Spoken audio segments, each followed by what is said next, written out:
Welcome to another episode of Sermon Podcast Hour with the Collective Table. It's Claire, and today I'm joining Chelsea as we sit down to chat with Joe Kim.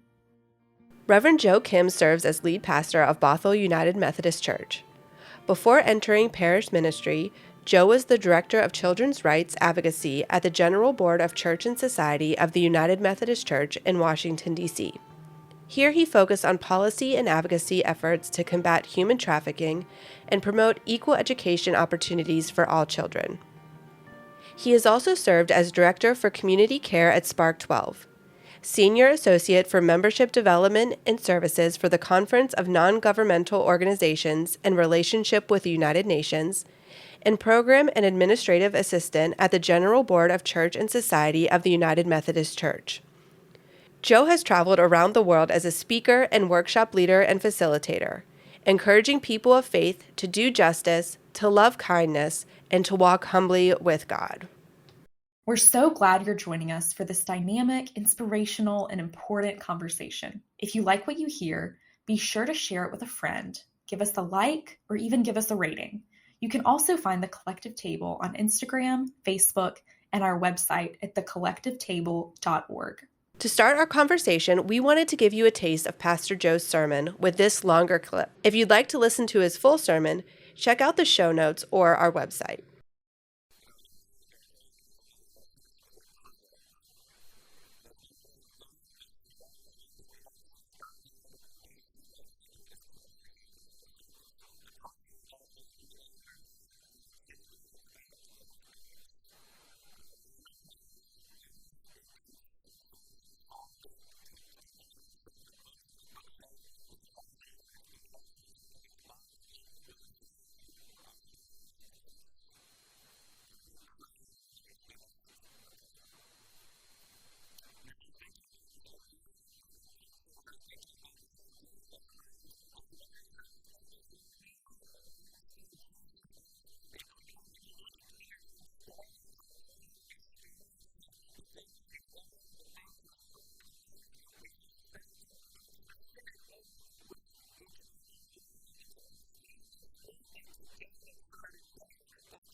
This is a particularly meaningful conversation for me, as Joe and I have been good friends for over 5 years.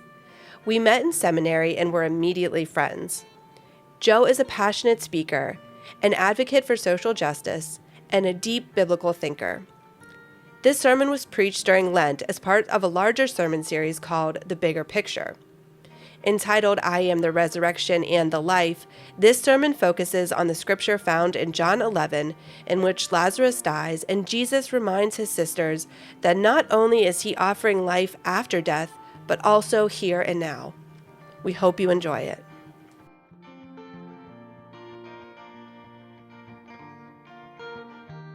Hi, everyone. We are so excited for you to join us for another episode of the Sermon Podcast Hour.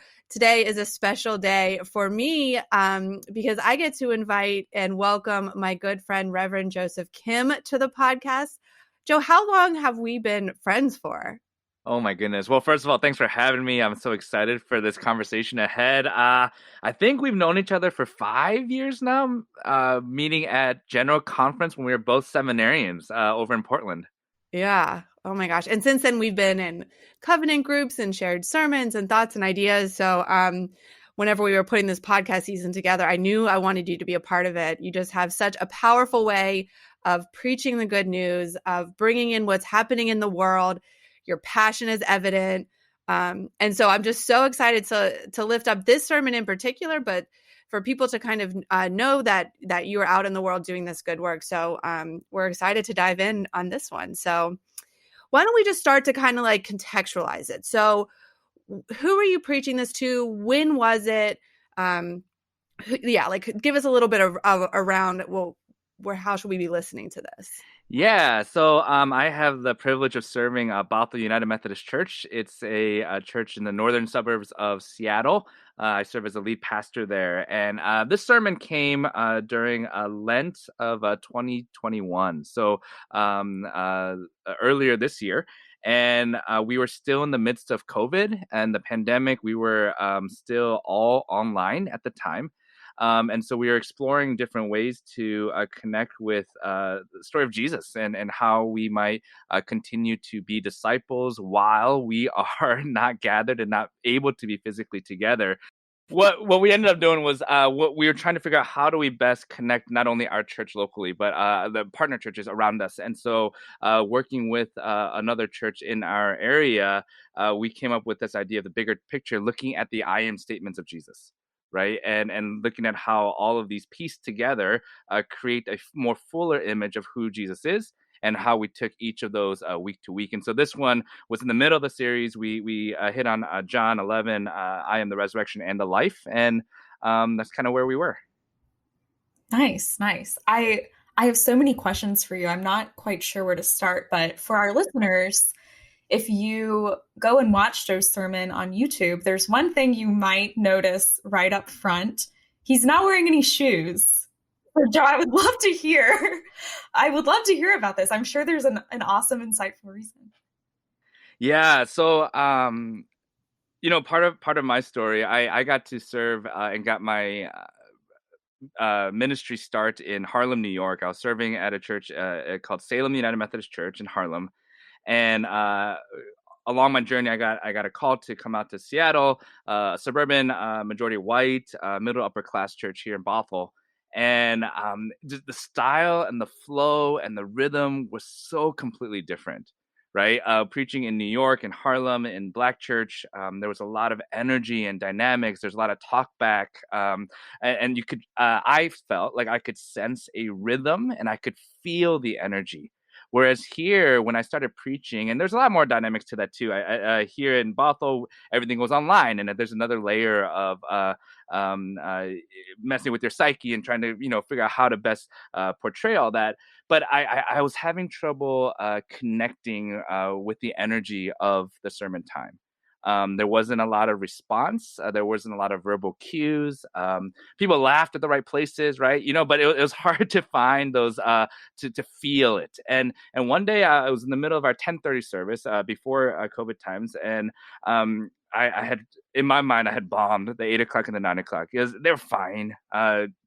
Good news was proclaimed and all that good stuff, but it just I wasn't feeling it. And I was praying, and I kept hearing in my mind or repeating this phrase, God's rhythm, not mine, right? God's rhythm. And as much as I try to force my own rhythm into, or my own energy into my preaching, unless I'm in tune with God's rhythm, then I'm missing it. And so I felt this call to take my shoes off, and I was so embarrassed that I didn't do it that Sunday. And I went home and I talked to my spouse, Joanne, and I was like, I wanted to take my shoes off and I didn't. She goes, why didn't you? And I was like, I don't know. Like, I was ashamed, and I didn't know what that would be like. And these are white folk who they're not used to like dynamic preaching and energy and flow and stomping around. And so the next week I just made a commitment. I was like, you know what? If I feel it again, I'm going to take my shoes off. And I prayed, and I prayed before the 8 o'clock, which was our contemplative service. And it's more low energy anyway. I was like, oh, surely I can keep my shoes on for this. And I felt God just saying, no, this is holy ground too. So take your shoes off and approach. And so I'm drawing from Exodus 3, right, where Moses approaches the bush. But now whenever I proclaim or whenever I preach, it's a constant reminder for me to remember that this is holy. This isn't about my sermon. It's God's sermon, right, that's coming through. And if I try to make it so much about myself, I'm going to lose that connection with God. So taking my shoes off allows me to feel the ground and be a tangible way of reminding that grounding and that rhythm. Yeah. That's so cool. So what has the response been like from your congregation? Because I've preached with my shoes off before, and I did not get the best. Yeah, absolutely. It's been no one has said put your shoes back on, so I'm grateful for that. when when I preach from the pulpit, I can sometimes see people taking pictures, and I look for it online later of like, oh, what socks is Pastor Joe wearing today, or what? Sometimes, and so now it's become this ongoing thing. In college football, University of Washington played University of Michigan, which is my alma mater, recently this fall, and when the University of Michigan won, I wore my Michigan socks, right? And so the people here in Washington got to see, and so it's a way also to kind of have that subtle connection with our people. They've gotten used to it. Just a couple weeks ago, our camera didn't move fast enough, and so I was walking across the platform to the stand where I would be preaching, and it followed my socks, and I couldn't not talk about it. So I had to say, "Hey, these are my Tacosaurus socks. It's dinosaurs with a taco shell as the spine," and just kind of made light of it and moved on. You can tell Reverend Joe's mood by the socks he's wearing. That's right. That's right. But now I have to get nice socks, right? Like it can't be plain anymore. So you got to make sure they match. You got to make sure there's no hole. I mean, there's now comes another level. That's right. That's right. No, but I love that because it is holy ground. I mean, we're always on holy ground, but there's something particular about preaching a sermon what you're saying, Joe, you're the vessel of God's grace and mercy, and you're trying to be unhindered. Like there's nothing that you want to get in the way of that unhindered. So I think that's a very intentional way of grounding in that. So I think that's actually really beautiful. Yeah, and how often pastors and preachers get in our own way, right? Like I think it's really easy to make a sermon about myself. Like I worked hard on this. I'm confident in the message, and it becomes about me, right? Like and how not only my community or my congregation, but how the world sees me. And if that's my driving a reason of preaching, then I'm completely missing the point of why God has called me to proclaim and what impact that we can have with the communities we serve.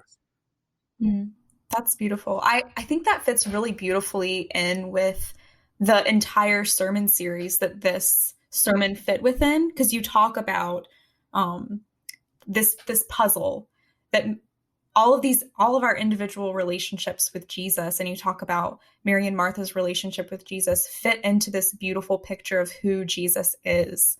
But as I was listening, I was thinking about how hard it is to fit those pieces together. And I was wondering if you would talk to us more about like the challenges of these puzzle pieces making up this picture of Jesus. Right. I mean, it's we don't have the benefit of having those pre-cut, stenciled out, pieces that fit, right? And so I think it's messy. And I think because we bring so much of our own experiences, and as Methodists, right, bringing together the ways that we do apply historical tradition and science and reason and our personal experiences to the ways that we see not only Jesus, but the way that we see God's story in throughout history or throughout time, I think it gets messy when we are expected to and encouraged to do life in community. Like I can have my image of Jesus and be good, right? Like all my pieces fit.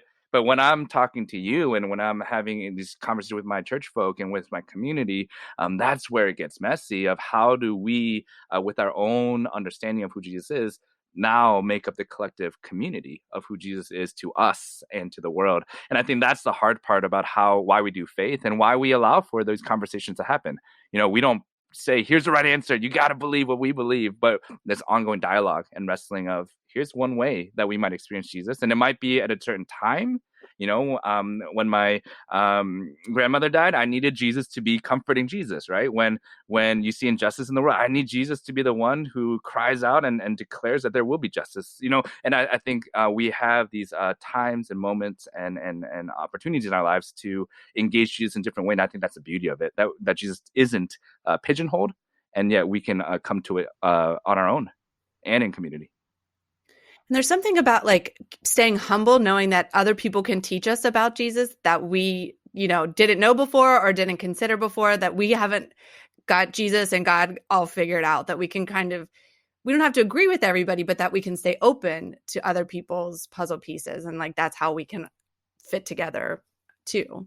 Yeah, and so much of conflict, I think, in our world and our communities is because we claim to have an ownership of Jesus or claim to have an ownership of the right faith or the correct way of believing or those absolutes. And I think if we can approach with more vulnerable spirits of saying, I'm here to learn and to understand that your experience is different than mine, and yet Jesus is big enough for all of that. Which goes back to that kind of our theme, bigger picture, right? Like, is that there is a bigger Jesus than the one that I claim for myself, which is true and authentic and real to me, but not the whole, right? And so I think that's where we really try to draw upon this bigger picture idea of who Jesus is. And you talk about the mosaic. It's like we're each this little picture. And I do think we last season we were talking about what God looks like. Like we are we are collectively what God looks like. And like you said in the sermon, when the one piece of the puzzle is missing, the puzzle isn't complete. Like we need everybody to make up the full picture of who Jesus is, So Yeah, I appreciated absolutely. that. Yeah. And recognizing that as a preacher yourself, by saying it's not about me, it's about the entire picture. Because I think so often, we as preachers and pastors or even lay people have this idea that we have all the answers. And that's not the case. The beauty of being in ministry is getting to come alongside of people in that. Like we might have some extra head knowledge that might help, but that doesn't mean it's the definite answer.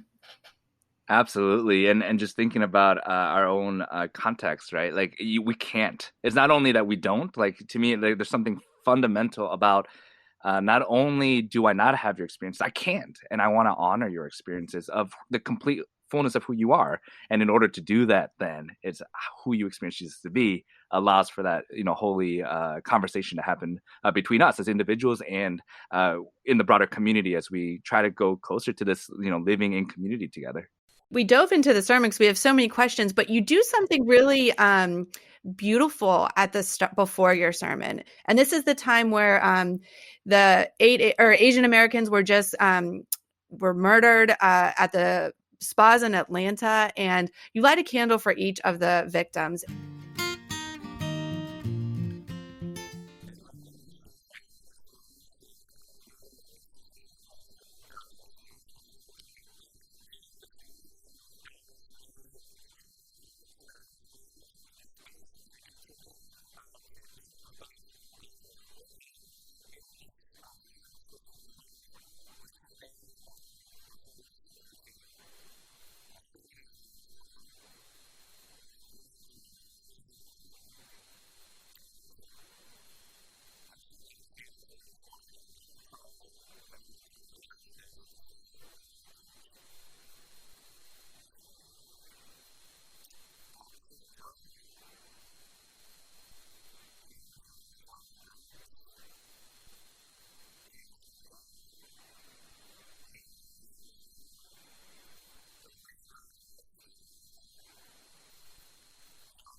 Being Asian American yourself, I wonder if you could just talk to us about how that tragedy affected you. How did it influence your sermon? How maybe any difficulties or challenges you had in kind of bridging those two things. I mean, you can tell you're emotional in that moment, and rightfully so. And so I just wonder if you could share with us about that. Yeah. So as I mentioned, the sermon was happening during the pandemic period where we weren't in person. So we changed our order of worship. We went from 3 services to 1. And we had to change our order of worship to make sense for the community. And when we were meeting exclusively in person, we had multiple opportunities for us to welcome the community. So we would welcome them up front. There would be a lady welcome, and then we would preach much later. But we found that there was too much back and forth by trying to maintain that same order of worship in an online presence. And so this is a combination of doing the pastoral welcome, and tying it directly to the sermon to go into it one another. And so usually I would do something in the welcome time that invites folks to recognize that, hey, you are welcome, you belong. And we go through a litany of folks who that includes. You're welcome if you're gay, lesbian, transgender, bisexual, or questioning. You're welcome if you're Black or brown or indigenous, or if you've been discriminated against because of the color of your skin. Or we recognize marital status, like divorced folk are often ostracized in churches, right? Low-income folk or homeless or houseless folks, people with differing gifts and abilities. So we go through this whole process every Sunday to declare that for this next little while, you're welcome and you belong.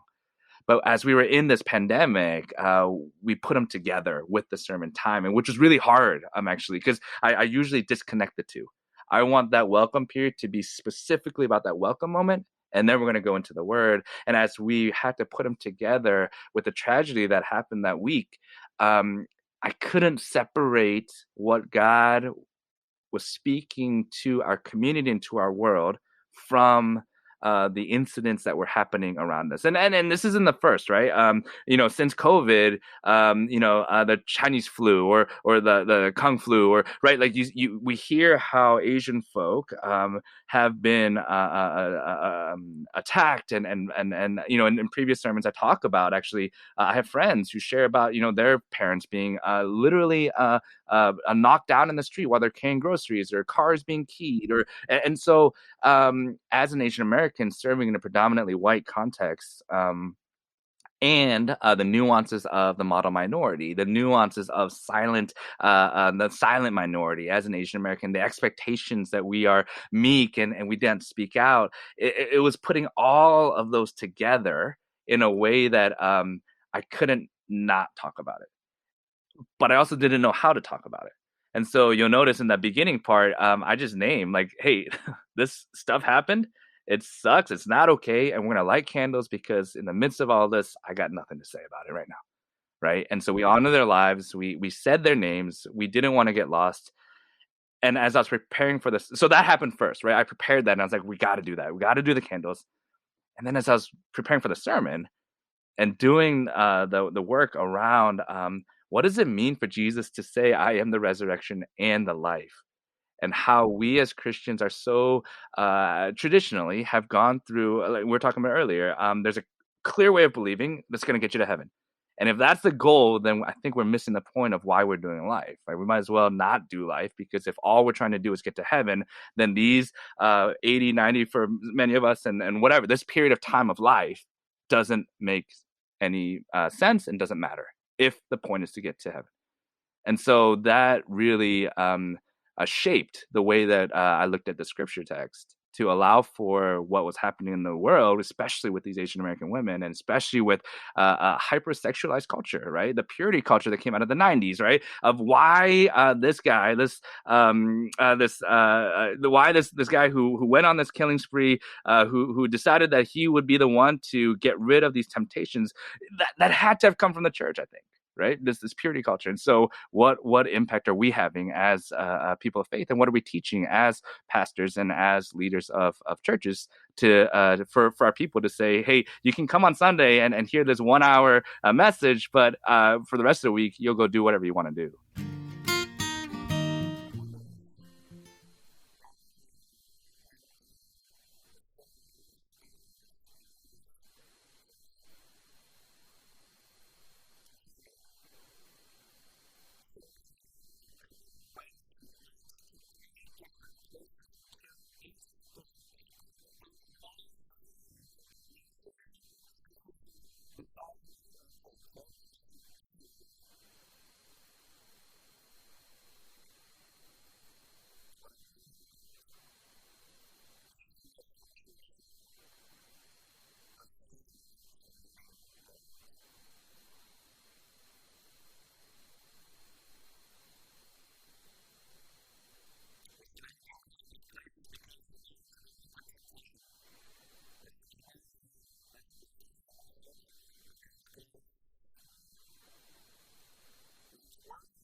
You talk about Robert Long, this murderer, and the way that the church and purity culture played a role, possibly or definitely, in this murder.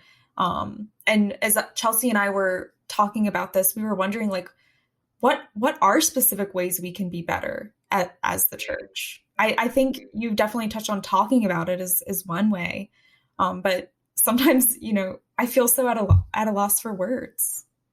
Yeah, and I think you hit it earlier, Claire, talking about humility, right? Like, I think if we can get out of our own way and stop claiming God to be ours alone and in the image of our image, right?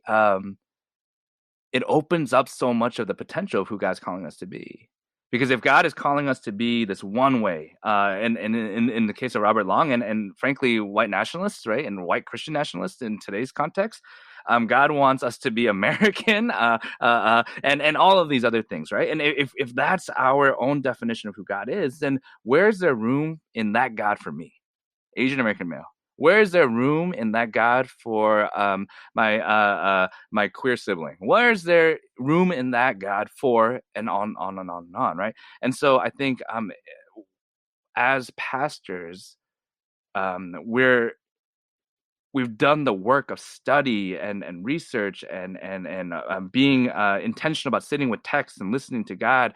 But if we get in the way of that and say that this is my interpretation of that, and that's the only way, then we're creating a whole new generation that's only going to be thinking about God out of fear, out of fear of damnation, right? Out of fear of exclusion, being excluded from community. And so, yes, be humble, talk about it.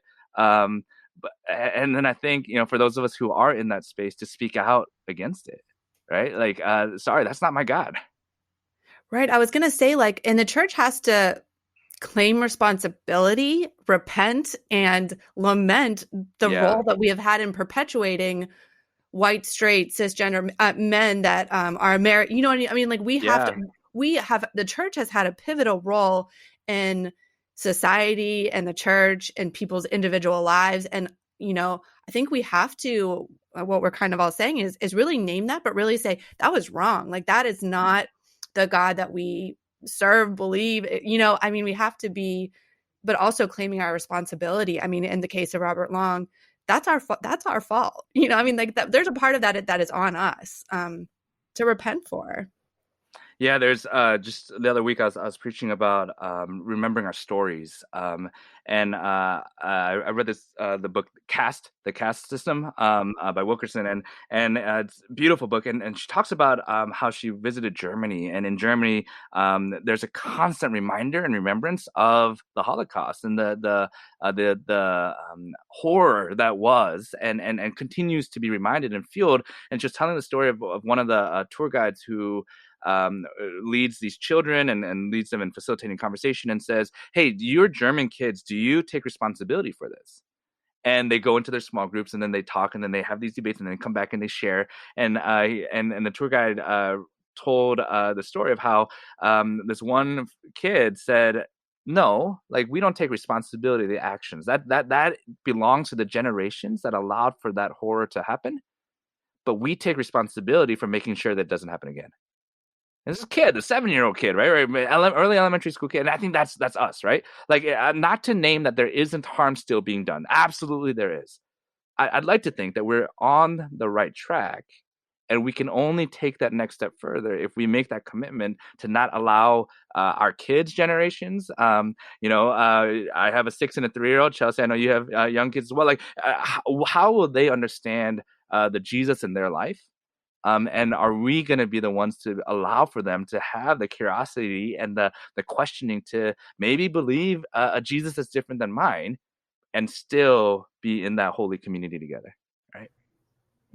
It's such a heavy task. I'm the youth and children's pastor at our church, and I mean, obviously ministering to adults is just as important, but I almost take it even more seriously with children and youth, just because it's so important, and that's such a tender time while they're developing and filling out their picture of God. So everything that we say at church is going somewhere. Yeah, and that's where we were formed too, right? Like, I mean, I grew up in '90s. The youth movement was huge, right? Like, all the youth, the music, Christian music groups, and the trucker hats, and the bracelets, and all of the movement was real, and how influenced I was, and the generation that I grew up with, how we were. Now we're perpetuating it with continuing purity culture, continuing the white nationalist almost embodiment of who Jesus is, and how can we push against that? Are we willing to push against that, right? And I think the task that we have as church leaders and those who are shaping folks' own theologies is to burst down any idea that there is a right answer. I often wonder, like, when I think about, this is where we go back to the puzzle piece, right? Like, Yeah. I'm part of the puzzle piece, and so is the white nationalist Christian who thinks, you know what I mean? And like, I struggle so often with like, and yet we're a part of the same picture. And if that person's not there, the picture of Jesus is not complete also. And that's so hard. Like, and Jesus never told us it would be easy. But I struggle with that because, that's where the difficulty of like, do we really fit together? Like, and it's, I don't know, just when you were saying that, it's like, and we have to all, share and the responsibility of being Christ on earth, right? Or God on earth. Yeah, and I think there's a difference, and it requires a boldness to be able to say, while I may not know the right way, I know that way is not right, right? And I think there's that both and, that tension of I need to be open and vulnerable enough to know that the image of Jesus that I've made for myself is not complete. But I also need to have the courage and the boldness to be able to say, meanwhile, yours is just not right. There's scripturally and throughout time, and the way that we, I think, experience God in the movement of God's Spirit today, the image of Jesus cannot include those who would kill for the sake of life everlasting. Right? It's just a complete. They don't align. But you know what? I guess my thought in it is like, I've been struggling with that, because what do you do then with the person and to separate the person from the belief, and like the person is included in the puzzle, whereas that, bigotry, racism, misogyny is not included. You know what I mean? And like the difficult work of separating belief from person, especially when in this time, it feels like you are your belief. It almost feels like you are your belief, or they are their belief. And so it's like the difficult work of loving the person that holds all of the different beliefs of you, about such important things as like what Jesus looks like and what Jesus would do and how Jesus would vote, and like just being, holding those two things in that tension. And like keeping in mind, just like you said, Chelsea, that like beliefs can and should change and shift. Like, I think we had another conversation with someone else this season. We talked about, things that we may have done a few years ago that we're like, wow, I can't believe we did that. And recognizing that there might be things that we believe or do now that we might look back on, and having the humility to say like that was wrong, and giving the benefit of the doubt to other people in that way. Not as an excuse, but as an act of humility. Yeah, and I think that's the key is Jesus' story, or God's story, is unfolding and ongoing, right? And I think that those who claim to know the truth about Jesus, and I just did air quotes that our folks aren't going to be able to see, but this the people who claim to know that truth can't imagine an ongoing of the story, because there's an absolute beginning and an end. The truth is here. Right. Whereas I think as we experience our stories shape, and should constantly be shaping, how we understand not only God, but ourselves in God's story, because we're also not the same people we were 10 years ago, 5 years ago, 15, last week. The experiences I've had in this past week have already shaped who I experience God to be as I prepare for this week's sermon, right? And I think that there's this constant ongoing and the conversation happening. So when we think about folks who say there's an absolute truth to who Jesus is, and it's in my image, it's very finite and it's limited, right? But if we can open up that person to understand and be willing to experience the fullness of their story, then it doesn't limit God and it doesn't limit God's work in that person's life. It frees us to have these conversations. I think that's where we can allow for that. Hey, your belief right now, I don't think is right. I can't be right based on this, this, and this. But how did you get there? And how will you get beyond that? Yeah, that's what I was thinking. It's like it's meeting them where they're at with compassion, knowing that their life experience has led them to that particular belief for plethora of different reasons, right? And it's having the compassion to say, like, tell me about that. Like, how did you get there? And understanding their story.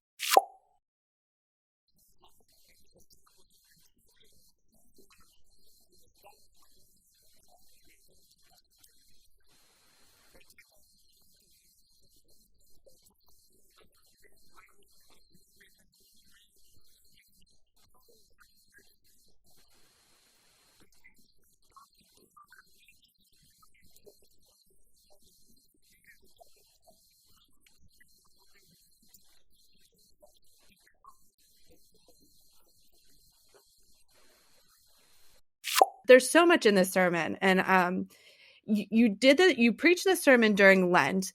All of these I am statements, and Lent is, the 40 days leading up to Easter, not including Sundays, that we are preparing for the arrest, execution, and resurrection of Jesus. And you say this tension starts to reach its boiling point in the end, when the religious leaders make it clear that they are willing to kill Jesus because their way had to be the right way, which talks about like what we're talking about now. And I think religious leaders in some have that same thing.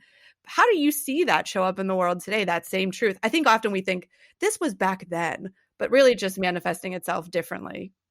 Yeah. Or maybe the same now. Well, yeah, maybe the same, just looks different. But I think what I love about John, this gospel according to John, it starts with these two signs, right? It starts with a sign in the beginning where he's at a wedding, the a celebratory event where he reveals himself when his time is not yet. He says, right? It's my time is not yet, and still he takes water, makes it wine. It's the best wine, finest wine, abundance and celebration, and here's what is to come. And then as he's performing these signs, he threatens the institution that exists because there have been already established rules of operation. There's a clear hierarchy. The people in power want to stay in power. And often religion is what allows for that to happen. And it was the case then, and it is now, right? And so when we're looking at the fullness of Jesus' life as depicted in this gospel, we see him performing these signs, which are all invitations, right? He performs these signs as invitations to come and follow. See these signs, see these miracles. They're ways for you to engage and be invited into the fullness of this new community. And that freaks the institution out because they're taking people away. They're taking power away, they're taking resources away, and therefore redirecting it against institution and towards the people. And so at the end, right, we're now in John 11, and John 10 ends with Jesus saying, I came to give you life and life abundant. And then the folks like, whoa, like you get life through me because I'm power. I'm institution. I dictate whether you are going to live or die. I dictate whether you are going to have or have not. Right. And so when Jesus starts to really push the boundaries, the institution, these religious leaders, they come to this final sign, and it's appropriate that it's at the death and funeral of Lazarus. Right. So we start with this wedding, the celebration, this new life together, and we end with this funeral, this death. And in that moment, as we're navigating this, I think the leaders are saying, how do we prevent that from happening? And I think we see that, as you're saying, all the time today, right? We think about the ways we vote, right? The ways that we vote and the ways that we use quote unquote Christianity to say, here's the right way to vote. In order to be Christian, you need to X, Y, and Z. And I think we can fill in those things, right? And so how do we keep power the way that we keep power, and therefore lose the identity of Jesus for the sake of institution and for the sake of hierarchy? that prevents abundance, I think. And so, yeah, I think this is happening all the time in the ways that, and so even in ways that are ingrained and embedded in who we are, we can't help but live in a capitalist system where we think about life in scarcity model, right? We can't help but think about voting in terms of what gives me the best benefits or the most privileges. I can't help but think about how not to level the playing field and create equality and justice in society, because I'm driven by my own sense of power, and therefore Jesus is not involved in that equation. I got preachy on you. Sorry about that. No, that's good. Listen, when you're interviewing preachers, yeah, I know, right? The sermons slip in sometimes, that's kind of the way of it.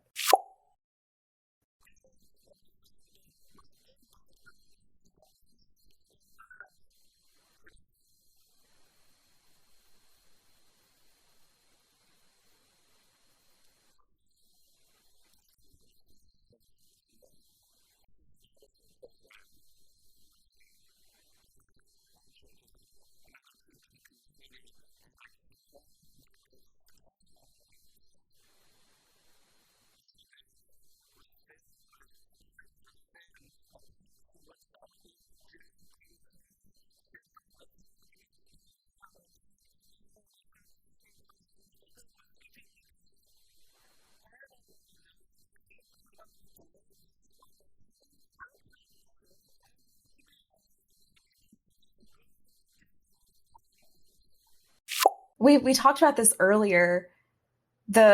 You so beautifully and appropriately wed what's happening in the world with what you're preaching. And I'm just wondering if this text were, if you were to preach on this text this Sunday, in our current world, this was quite a bit ago. A lot has happened since then. How would it change, if at all? Or how would you preach this? Yeah. I mean, I think the context of so much of how I preach is driven by what's happening in the world and what's happening in my community. Just the other day, there was a shooting in Boise, Idaho. That left 2 people dead. The gunman also died. But how do we look at this text of "I am death and resurrection, I am life, resurrection and the life," in light of gun violence? How do we look at this text in light of vaccine mandates or wearing masks right? How do I see the Jesus who allows for life to happen now, as I think about the growing population of those who are dying from homelessness, especially as we enter winter? Right, and looking at a cold winter shelter. So I think if we're not driven by what's happening around us, I mean that's the focus of the sermon. It's let's not only be thinking about life everlasting, which we claim, and the future of who God is creating in the midst of the long arc of the world, and this eternal life that we will live into someday. Great. But if we're not directly navigating what's happening in our lives today and the things that are around us, we're failing to be church. And, thinking about at the end, I talk about Lazarus and Jesus eating together. Like, that's the embodiment of what we're trying to get to, right? Like, Jesus raised Lazarus from the dead and they hang out. They do life. They're in community. And when I look at, my siblings, when I look at the people around me, when I look at hate, and when I look at oppression, when I look at fear, that's not doing life together, right? And so I think that's how, what is happening around us that we as people of faith can speak into. It's going to be different where y'all are in San Diego and where we're in Seattle, and yet this passage still speaks to how we as people of faith are called to live out our lives, right? And I so appreciate you. We do have hope in Jesus and afterlife, and like that's, but what you did, something in the sermon that you said is like Martha, when she goes out to meet Jesus, she says the right thing, right? Like, Jesus, I know that my brother will be with you on the last day. And I wonder, and Jesus is saying, well, yes, but also now today. And I wonder how often we cling to these things that we have been taught or we think are the right answers, that really we're missing the abundance and expansive way that Jesus is really trying to show up for us now, because we are clinging to the, the right thing. And I think that, like, you outlined that so perfectly in that part. It was just like, but Martha, and I feel like that's the theme of Jesus' life. Like, people all around him are always not really grasping it right. But like, we hold on to our thing and we miss the better thing.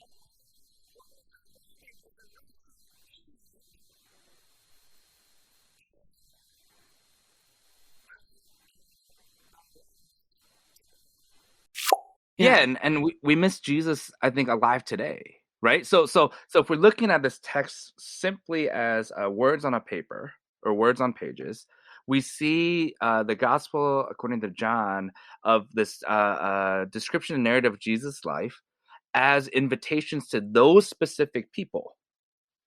Fine, right? That's a great story. That's good. And so every one of his signs and every time that he engages the people that he did, as recorded in the gospel, it is an invitation to them. But then we lose how that invitation is also to us. And so I think that that's where it is, right? If we want to limit Jesus's words at the time to Martha, then great. Focus on life everlasting. Life everlasting. That's, yes, Jesus says, "I am the resurrection and the life." We apply that simply to the cross. We apply that to only how Jesus died, raised again in 3 days, and fine, all is well in the world. But if we claim a risen Jesus who is alive and at work through the Spirit in us today, you can't stop at resurrection. You can't stop with Jesus saying, "I am the resurrection," because that's a one-time thing that happened. That's great. And yes, there's a promise of the future, but Jesus continues and says, "I'm the resurrection and the life." In other words, Joe, I'm inviting you into this community and this work and this partnership and this life now. And I'm inviting every single one to be part of that today, right? Yeah, we say on earth as it is in heaven. We can't forget that on earth part. Yeah. But you close the sermon, talking about this beautiful picture of Lazarus and Jesus eating together, and they're laughing and enjoying each other's company. And when I was listening to that, I was like, and Jesus wants to laugh and eat and have life with us now. And and we want to do that with one another. We just doing this life together with Jesus is like this beautiful picture of what Christianity can be, right? Like doing life together for real.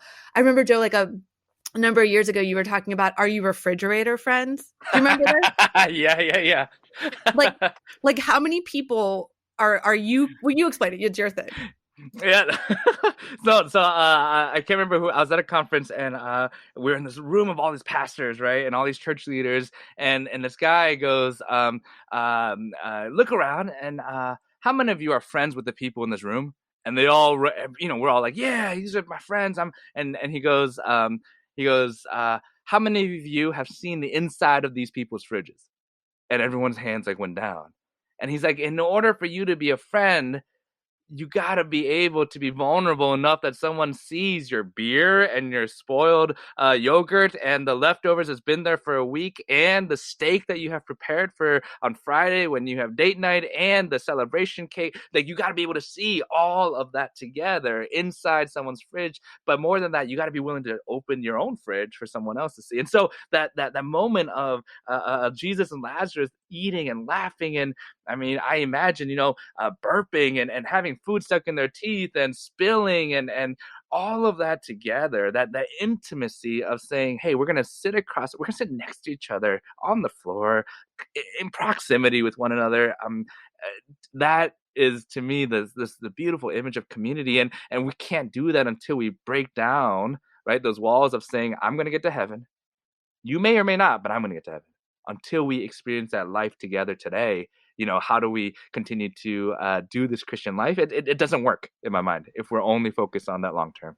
Yeah. I would like to think that if I'm sitting and laughing with Jesus and had food stuck in my teeth, that he would tell me. He would be one of those friends that would say, he's one of those friends. That's right. Something stuck in your teeth. Yep. Absolutely. Absolutely. Well, I know, Joe, in your community, you've started dinner churches, and we've been doing dinner churches for a little bit, but there is something about sitting at a table with someone and this vulnerable experience of eating, the things that can happen when you eat. You could spill, get stuff stuck in your teeth. But like when I think about traditional church, which is wonderful and beautiful, you can leave a pew sitting next to someone and never know their name. And you cannot sit across a table for someone and not know at least their name, right? Right. Or how much salt they use, or what I mean? Like and so it's just like there's a difference between going to church and doing life together. And I think the fullness of what God wants for us is this life together, knowing what's in our fridges type of friendships. And so it's like we're missing the point. We're holding on to, I need to be at church every Sunday to hear the hour sermon, but we're missing the betterness that God has for us, which is this like intimate relationship. Right. And it's remembering what the purpose of church is, right? Like if I'm going to church every Sunday in order to secure my place in heaven, like fine. But I think that the reason we do church, the reason we make that commitment to go regularly, the reason we want to be with one another is to be refreshed and rejuvenated for the week ahead. Right. And so if your moment of holiness and sacredness with God stops after the 1 hour service on Sunday, then you're missing that whole life part. But hopefully, I'm being careful. I hope that the pastors and preachers are preaching a message that allows for you to take that into your week so that you can do life together, not so that you can get to heaven someday. Right. And I think that if we can reimagine the reasons why we do church, why we go to church. We talk about at Bothell, we don't talk about Sunday morning as church. We talk about it as worship, because there's a clear component to that 1 hour segment that we do together, but church is the rest of it, right? Because we're doing church through small group, through service in the community, through connecting in conversation, through et cetera, et cetera, et cetera. And so this moment of worship is also a part of that church, but it drives us beyond I'm going to go to church, sit here for an hour and get to heaven someday. It goes beyond that. Right. Check your box. Absolutely. Yeah. And that's part of the role of pastoring, is discipling your people to learn how to, and to give them space to, quote unquote, open their fridges to one another, and if we're not giving them that space and not modeling that and teaching that, then, that might not happen.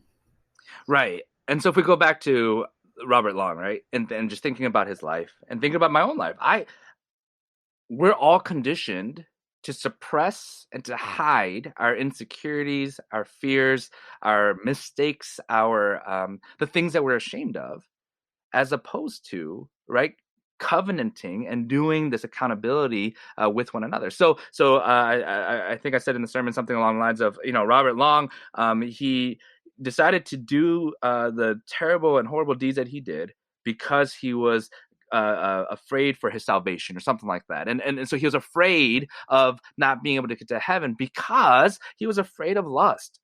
Welcome to humanity, buddy. Right? He was afraid of feelings. He was afraid of the other. And so when we keep that tight and not do that in community, it leads to this destruction. I mean, we do that with our own mental health.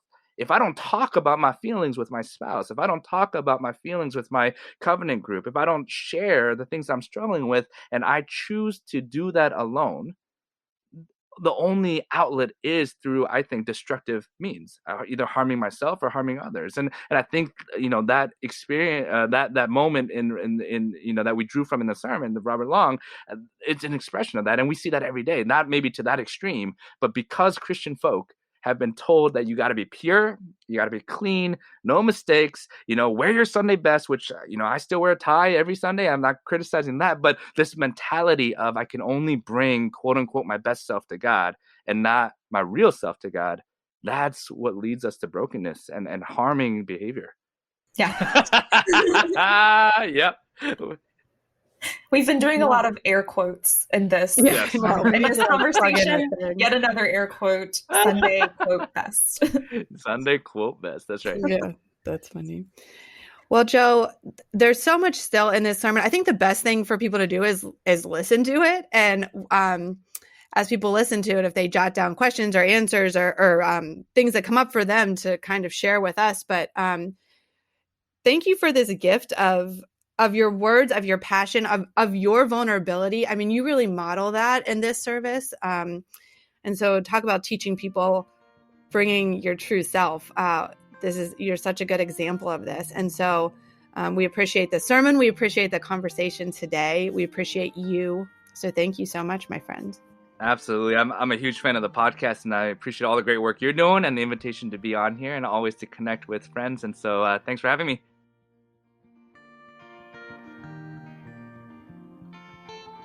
Thank you so much for joining us for this episode of the Collective Tables Sermon Podcast Hour.